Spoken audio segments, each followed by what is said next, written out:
اور مزے کی بات یہ ہے کہ اگر انسان ہے اس سے کوئی بھی غلطی ہو گئی، عبادت صحیح نہیں کر سکا، عمل صحیح نہیں کر سکا، کچھ نہ کچھ کمی نقصان رہ گیا، لیکن اللہ سے جب مانگے گا تو اللہ کی ذات اتنی غفور الرحیم ہے کہ وہ اس کے گناہوں کو صرف معاف نہیں کرے گی بلکہ اللہ کی ذات اس کے گناہوں کو نیکیوں میں تبدیل کر دیتی ہے۔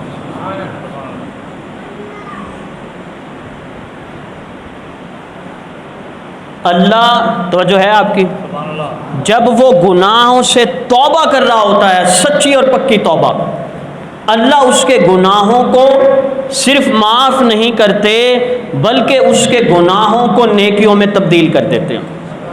یہ بڑی بات کر رہا ہوں میں، گناہ معاف نہیں بلکہ گناہوں کو نیکیوں میں تبدیل کر دینا۔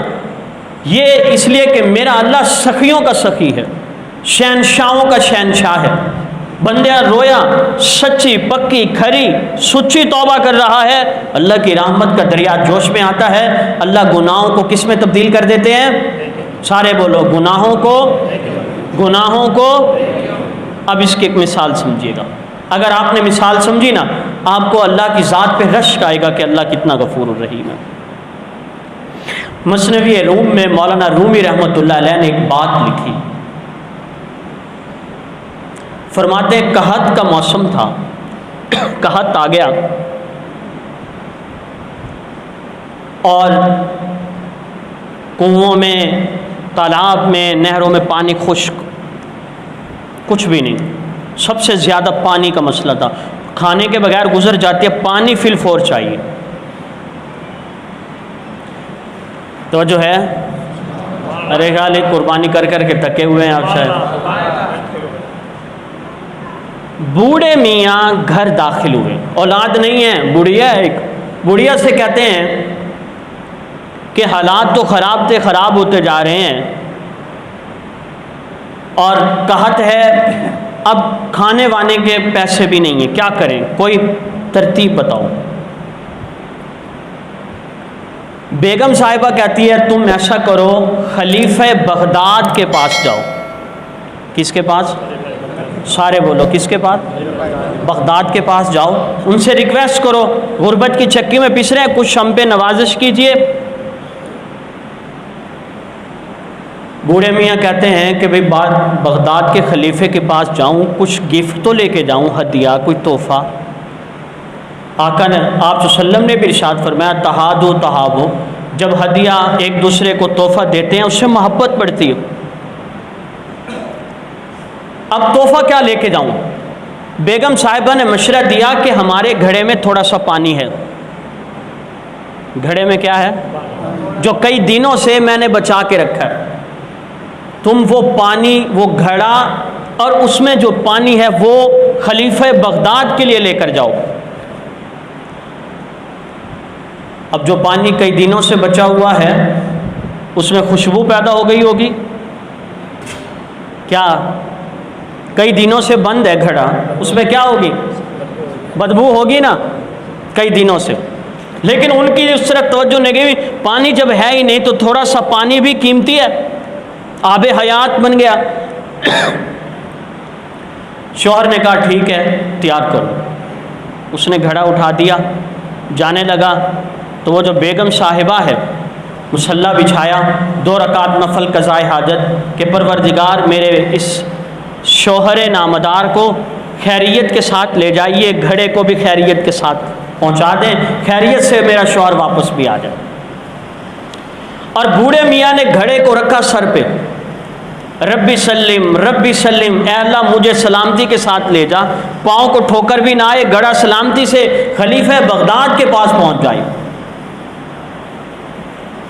خلیفہ بغداد کے پاس گھڑا، وہاں دربار میں پہنچ گیا، سیکورٹی گارڈ وہاں کھڑے ہوئے ہیں اور سیکورٹی گارڈ ان سے پوچھتے ہیں کہاں اتنی دور سے چل کے آیا ہوں خلیفہ بغداد سے ملنے کے لیے، یہ گفٹ بھی ساتھ لایا ہوں۔ کئی دن پہلے گھڑے میں پانی تھا اور کئی دن اب چلتے چلتے ہو گئے، یہ رومال دے رہا، کئی دن ہو گئے۔ سیکورٹی گارڈ جو تھا وہ آگے آیا بادشاہ سلامت سے کہا اگر جان کی امان پاؤں تو ایک مسافر آیا ہے بڑے دور سے، بوڑھے میاں ہیں، بزرگ ہیں، آپ کے لیے گھڑے میں گفٹ بھی لائے ہیں۔ خلیفہ بغداد نے کہا اسے لے آؤ۔ سینکڑوں مریدین، سینکڑوں درباری پہلے سے ہیں۔ خلیفہ بغداد نے کہا سب کا نمبر بعد میں، پہلے یہ بزرگ جو سفر کر کے آئے ہیں، بوڑھے میاں ہیں، اور پہلے ان کی بات سنی جائے گی۔ لوگوں نے کہا ٹھیک ہے۔ خلیفہ بغداد نے پوچھا کیا لائی؟ کہنے لگے یہ گھڑا اور گھڑے میں پانی۔ کہا اسپیشل پانی ہے کوئی؟ کہا ہاذا ماء الجنت، جنت کا پانی ہے جی، کیونکہ اس وقت کہیں پانی ہے ہی نہیں۔ جب کہیں پانی نہ ہو تو جو پانی بھی ہوتا ہے وہ کیا ہے؟ قیمتی پانی ہے نا۔ ہاذا ماء الجنہ، محترم جناب آقا یہ پانی تو جنت کا پانی ہے۔ خلیفہ بغداد بڑے خوش ہوئے، انہوں نے کہا ذرا چیک کرایا جائے پانی۔ یوں جو ڈھکن اٹھایا اور کئی دنوں کی سمیل، یوں سمیل جو اٹھی پورے دربار میں بدبو ہی بدبو۔ درباری وہ جو لوگ آئے ہوئے تھے مسائل کے لیے، ناک بند، پیشانی پہ بل، غصہ کہ ظالم یہ کیا لے آیا ہے۔ لیکن خلیفہ بغداد کی پیشانی پہ ایک بل نہیں ہے، غصے کے کوئی آثار نہیں۔ خلیفہ بغداد کو آرام سے ریلیکس بیٹھے ہوئے ہیں، غصے میں نہیں آئے۔ خلیفہ بغداد نے اگلی بات یہ بھی کی کہ پانی چیک کراؤ مجھے۔ پانی لایا گیا، خلیفہ بغداد نے پانی کے کچھ قطرے پیے اور پینے کے بعد کہا کہ بوڑھے میاں کمال کا پانی لائے ہیں آپ۔ انہوں نے کہا جی بات خلیفہ بغداد دیکھ لیں آپ کتنی دور سے چلاؤں، بوڑھا آدمی ہوں، بزرگ ہوں، اتنے دن سے گھڑا سر پہ رکھ کے آپ کے لیے اسپیشلی لایا ہوں۔ گویا وہ یوں سمجھ رہا ہے جیسے میں احسان کر رہا ہوں۔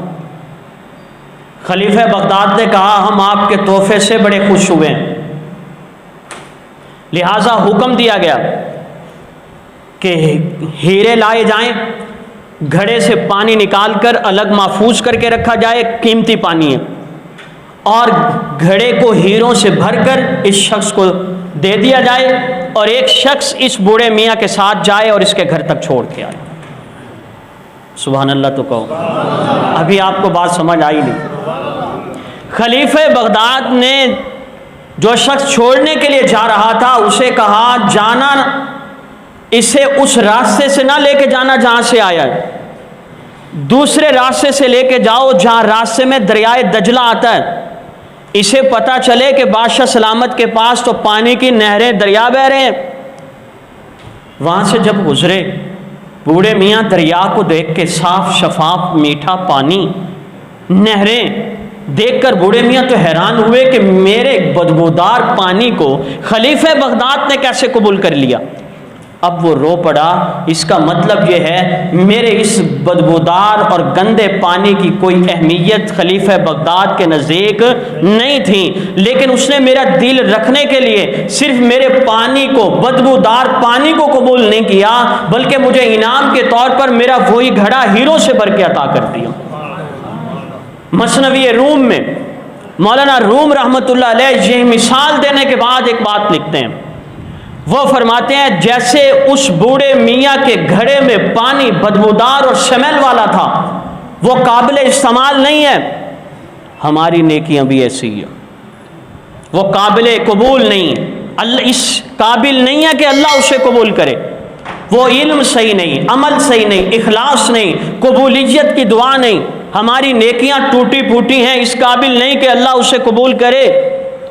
لیکن جب آج کا بادشاہ جو اتنا نرم دل ہے کہ وہ بدبودار پانی کو بھی قبول کر لیتا ہے کہ بوڑھے میاں دور سے آئے ہیں، ان کی امید کو سامنے رکھتے ہوئے ہیروں سے بھرا ہوا گھڑا اسے دے دیتے ہیں، یہ تو دنیا کا انسان ہے، یہ تو بادشاہ ہے، اسے تو حکومت میرے اللہ نے دی ہے، اسے تو دولت، اقتدار، جاہ و جلال، حشم میرے اللہ نے دیا ہے، لیکن وہ اللہ کتنا رحیم ہوگا جو شہنشاہوں کا شہنشاہ ہے۔